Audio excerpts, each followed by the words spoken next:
Cavani anunció su salida de Boca. En este video vamos a abordar su paso por el Xeneize. ¿Fue un buen ciclo? ¿Qué tan bien le fue? Para responder a estas preguntas vamos a analizarlo de dos maneras, desde el lado futbolístico y desde el lado del marketing.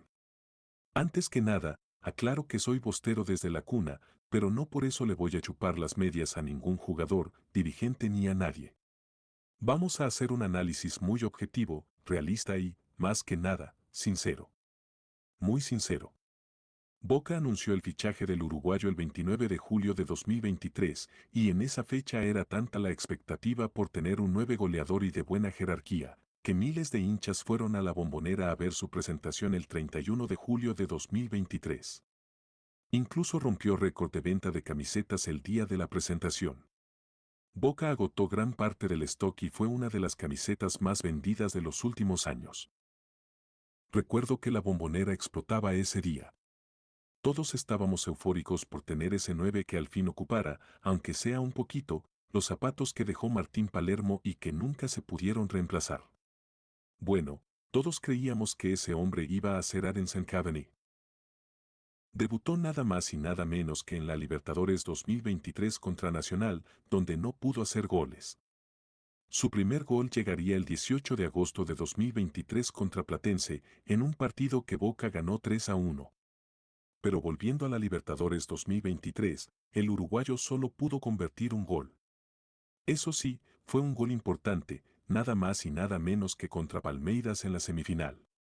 Además, dio 3 asistencias en esa edición de la Copa, formando una tremenda dupla con Miguel Merentiel.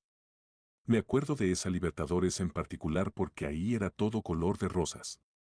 Bueno, tampoco tanto, porque Boca jugaba para el culo, pero pasaba de ronda, que era lo importante. La historia terminó como todos ya conocemos, con Boca perdiendo la final. En 2023 jugó un total de 16 partidos, donde solamente hizo 3 goles. Hasta ahí era un ciclo cumplido, diciéndolo muy entre comillas, porque, bueno, básicamente no hizo una mierda, pero sí fue mejor que otros delanteros que tenía Boca.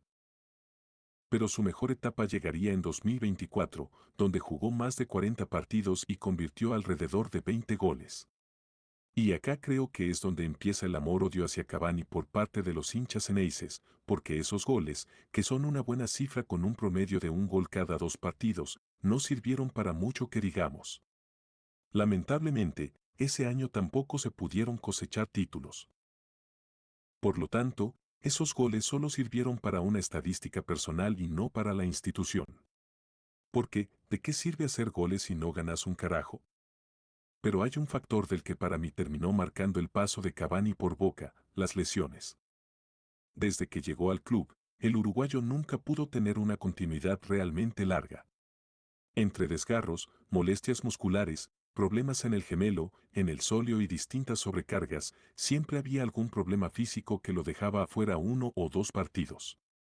Y cuando un jugador de 37 o 38 años empieza a lesionarse seguido, ya no vuelve a ser el mismo.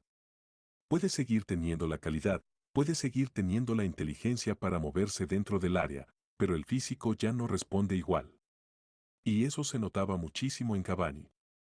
Porque cuando estaba bien físicamente era un delantero que presionaba, corría, bajaba a recuperar y encima hacía goles.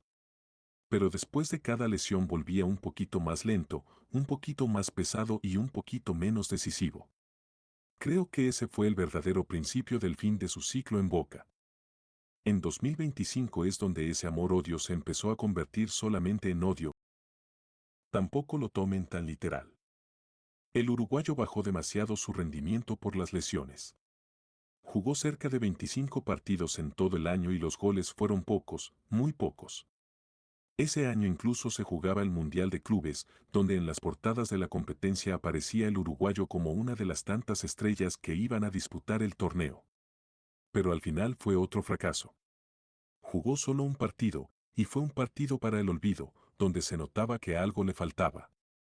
Ya no era aquel Cavani que te hacía golazos o se tiraba tremendas piruetas. Por eso mi conclusión es que, en la parte futbolística, queda debiendo al club, no a él mismo.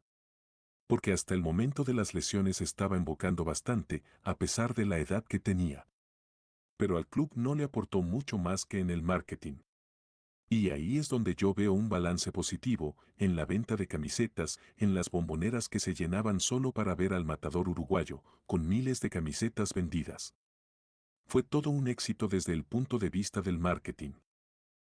Obviamente, al final del día tampoco sabes qué tan exitoso fue desde ese lado, porque tenía uno de los sueldos más altos del plantel e incluso del fútbol argentino. No sé qué te queda a vos del paso de Cavani por Boca. A mí al menos me queda ese sabor agridulce, porque Cavani sonaba hace muchos años para Boca, pero el tipo nunca se terminaba de animar y lo hizo recién cuando ya estaba cerca del retiro. Ojalá hubiéramos tenido a ese matador del Manchester, de aquella selección uruguaya que daba miedo con su dupla junto a Suárez. Así que vamos a responder las preguntas que hicimos al principio. ¿Fue un buen ciclo? Para él, sí. Para Boca, lamentablemente no. ¿Qué nos queda de Cavani? Si hablamos de títulos, absolutamente nada. Si hablamos de recuerdos, sí quedan algunos. El gol a Palmeiras, la ilusión que generó cuando llegó, las bomboneras explotadas para verlo jugar y un puñado de goles importantes. El problema es que para un jugador de su jerarquía eso termina siendo muy poco. ¿Qué tan bien le fue? Yo diría que fue un paso muy regular, pero le fue mejor que a otros 9 que venía usando Boca. Porque, dentro de unos años, ¿quién se va a acordar de Orsini? Nadie.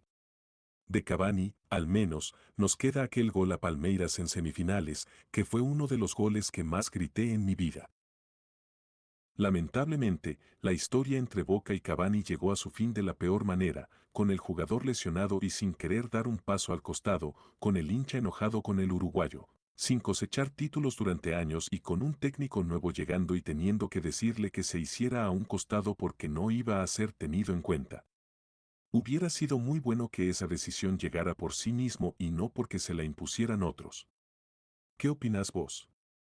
¿Te queda algo del paso del uruguayo por Boca? ¿Con el tiempo será recordado con cariño o será simplemente otro de los tantos que intentaron llenar los botines del Titán, pero les quedaron demasiado grandes? Creo que el mayor error fue de los dos. Boca esperó demasiado para traer a Cavani y Cavani esperó demasiado para venir a Boca.